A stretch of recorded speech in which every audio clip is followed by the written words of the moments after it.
Hey y'all, how's it going? Well, I'm back with video number 2 on making tomato sauce and canning it. If you watched the first video on using tomato skins to make tomato powder, dehydrating them, then you saw how the process that I did for freezing the tomatoes, removing the skins, and now this is where we're starting up. I have taken all those tomatoes after the skins were removed and I cut them up and I had them in a colander and just let them soak here, drain into this bowl. And this is why. See how much water's there? If I had not done that, we would have to cook all that away, which takes a long time, and we're still going to end up with a lot of juice to have to remove to make the cooking of the sauce go a bit faster. So let's take our tomatoes over to the stove and we'll get started. Now I had 5 pretty full gallon bags of frozen tomatoes, and I weighed one bag and it was about 3.8 pounds. So roughly around 20 pounds of tomatoes. Now what I have done here is I have put them in, I guess it's more like a spaghetti cooker or such, because it lifts out. And I've done that on purpose because I want to be able to remove as much of the water as possible, because I'm kind of going for a thick sauce. So let me move this over into another pan. I have it on just about medium heat because I don't want to scorch anything.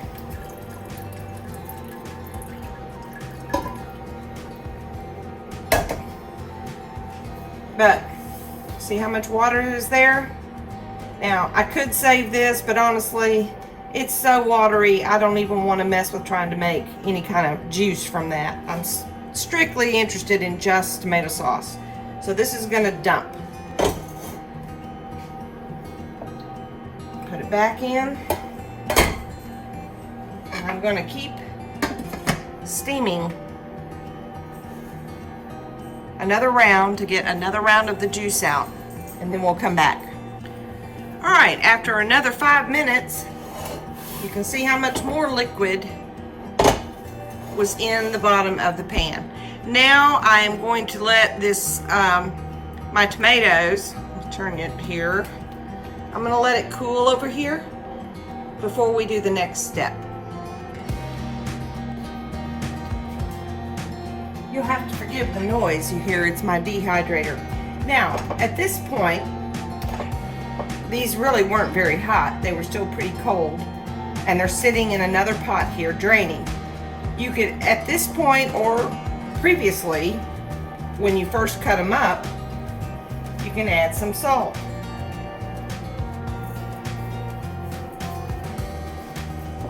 Adding about a tablespoon. And I'm continuing to just let them sit and drain.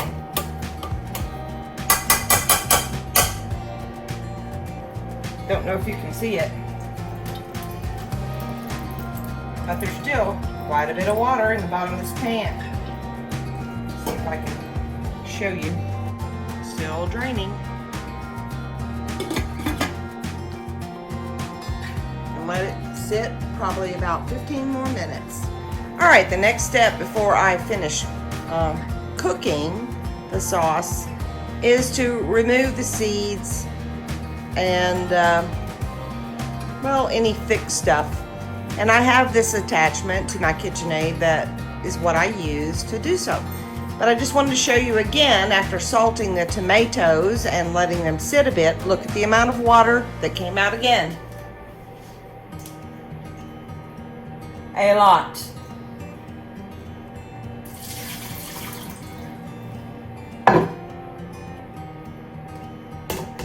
So, we shall get started here.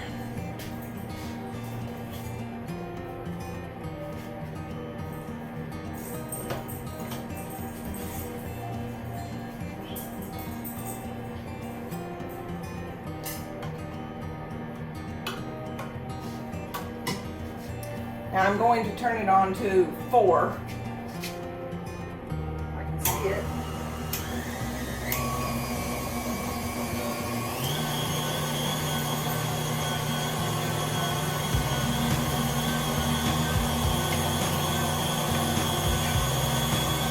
The good stuff is coming here,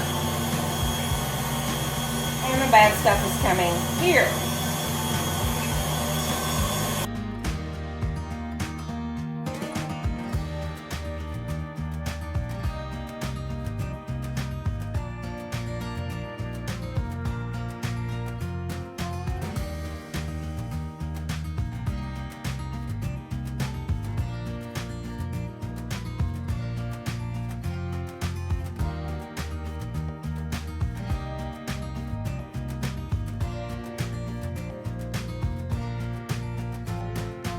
Well, now there's still a lot of good pulp in this, so we're going to do it again.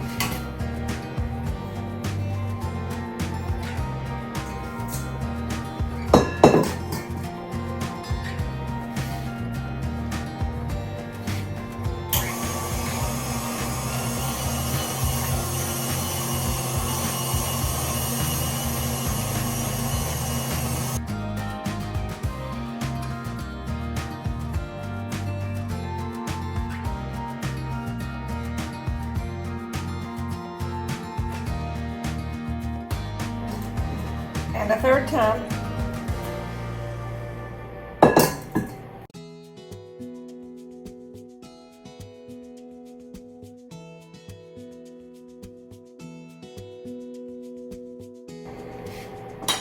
Well, we've just about gotten all the goodie out of it. You can see it's getting less and less. But we'll try one more time.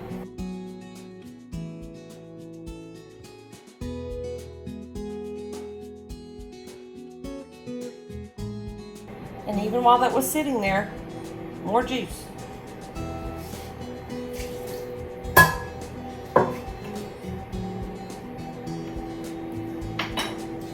So, see how much it reduced down to? I think we're pretty much done. So after 20 pounds of tomatoes,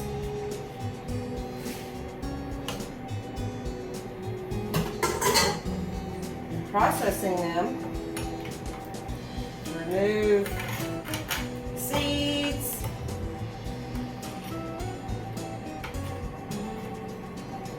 and just be left with the pulp, and some of the juice. This is what we have now. So now we're going to take it back over to the stove. Well, I've dumped my sauce back in my pan now without the pasta strainer in it. It's on medium-high. I'll probably end up turning it down, but I need to bring it to a boil first, and then we're going to simmer for a little bit.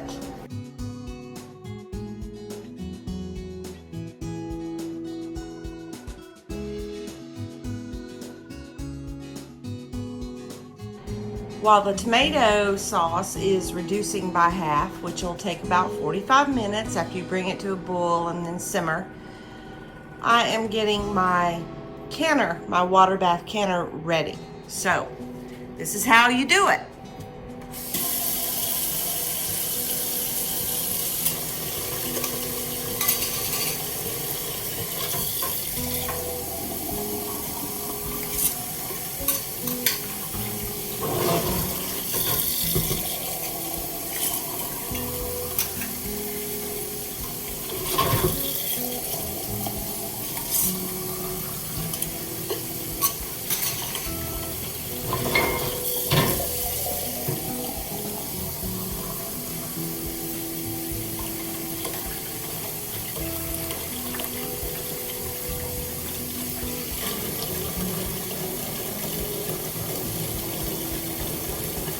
I have 4 pint jars in the canner. Might be lucky if I get 4. It may be more like 3. But I fill the jars up first with water. And then I fill the canner up to where I've got a good inch of water over the top of the jars. You know, for safe canning, you really and truly need to follow guidelines. I use the Ball canning book. There are 3 that I'll show you toward the end of the video. And there are a couple of others that you can follow as well. But don't just follow internet bloggers, because they need to have been tested, the recipes, for safety and for the time that you need to process them. Alright, I'm an inch over the jars, so now I will take it to the stove, turn it on high, and get it going. Well, these are definitely boiling now. I'm going to turn them down. You know, one of the things I see all the time in canning videos that upsets me is people putting hot liquid in non-hot jars. That is not what you're supposed to do.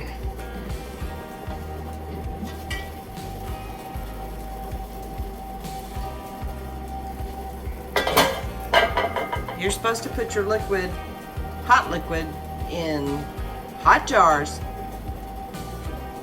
And this is the way I do it according to the Ball directions. So, I'm ready to start filling my jars. I'm only going to take one out at a time. I'm dumping the water carefully. And now I will bring it over to fill it. Now you might remember when I was making the sauce and processing the tomatoes originally, I added about a tablespoon of kosher sea salt to the tomatoes so that they would render more liquid out of the tomatoes. Salt does that. It helps to dissipate the moisture in the fruit.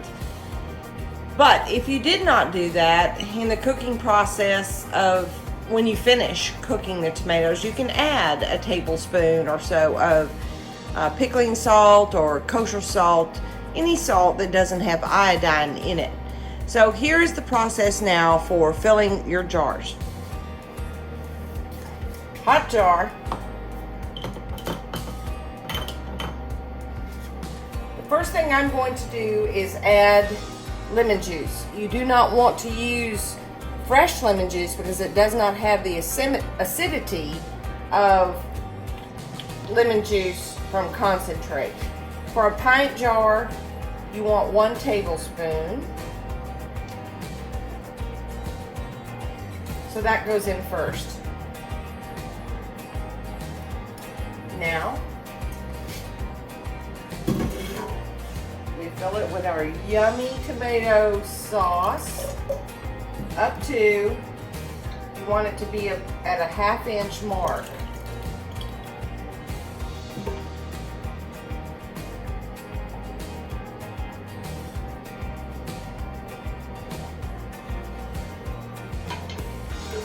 Now this that I have actually has marks, which is great, so I can look and see if I'm at a 1/2 inch, which I'm not quite. And I can tell you guys, this tomato sauce, I cooked it down so much, I'll be lucky to get 2 pints out of it. But, alright, this is liquid, so honestly, there's not a whole lot of reason to smash it down to make sure you get rid of air bubbles, but it never hurts. I use a clean stick for that. Now you want to make sure that you wipe the rim very well, make sure it's clean. Over here I have I boiled some water and I have my, what do you call these things? Lids, I guess. And I also put my rings in there. The rings are not necessary, honestly, to put in there because they're not touching anything. The way I tighten the rings is I start backwards and then go forwards. And you just want to finger tight. Not more than that, because you want to be able, air needs to be able to come release through here. So don't tighten it too much. And now I take it and put it back in the canner and get the next jar. Same thing again, tablespoon of lemon juice. If you're using a quart jar, you would need 2 tablespoons of lemon juice. Oops, got a little much there.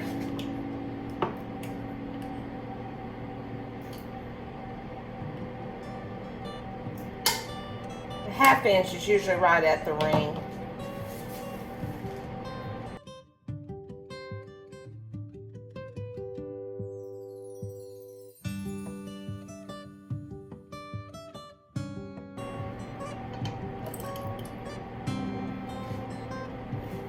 Well, as you can see, I cooked down my tomatoes a lot. So I didn't even get 2½ pints out of it. Because this pint jar is not full, I'm not going to process it. I will put it in the refrigerator and use it within a week. Now I'm just going to set it aside and let it cool completely before I put it in the refrigerator.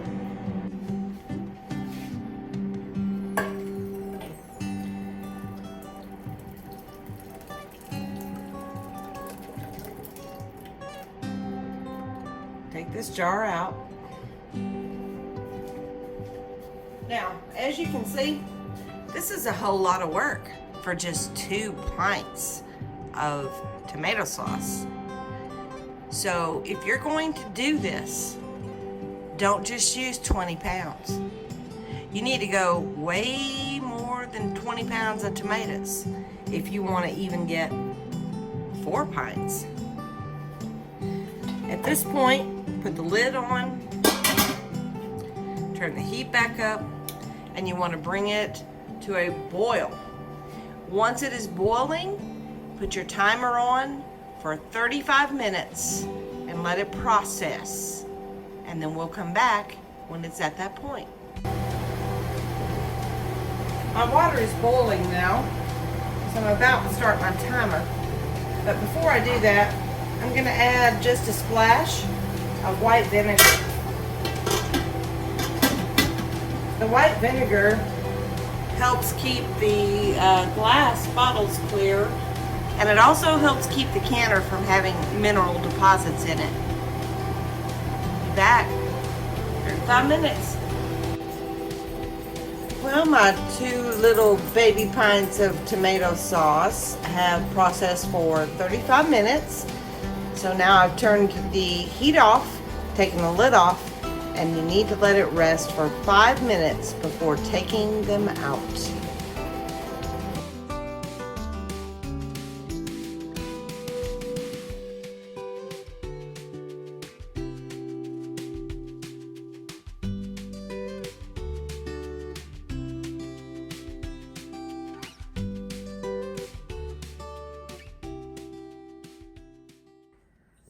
These are my ball Bibles. The Blue Book, Guide to Preserving. Complete Book of Home Preserving, 400 recipes. And I think this is their latest one. This was 2016. They may have another one out. I'm not positive. There are 2 other places that are good sources. And one of them is the National Food Preservation website. And then one of the members of my group, who is a big canner, says that she likes to use the So Easy to Preserve book from the Co-op Extension at the University of Georgia. And one other thing very important that I neglected to mention, when you're water bath canning or pressure canning, you need to know the elevation in which you live, because the directions are going to change. With water bath canning, you're going to be canning as the elevation goes up for a longer period of time. If you're pressure canning, the length of time doesn't change, but the pressure gauge does change. So step one before you start canning is make sure you know your elevation. The latest ball book has this little section, Know Your Altitude.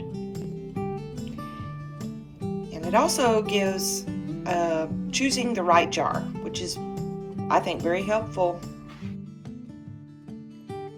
After you've left your hot jars on top of a towel on your cabinet for 24 hours, you want to check, like I'm doing here, to make sure that the seal is good. If it's not good, you need to put it in the refrigerator. You should have heard it ping, which is a little noise that the lid makes when it's pressurized and it sinks in.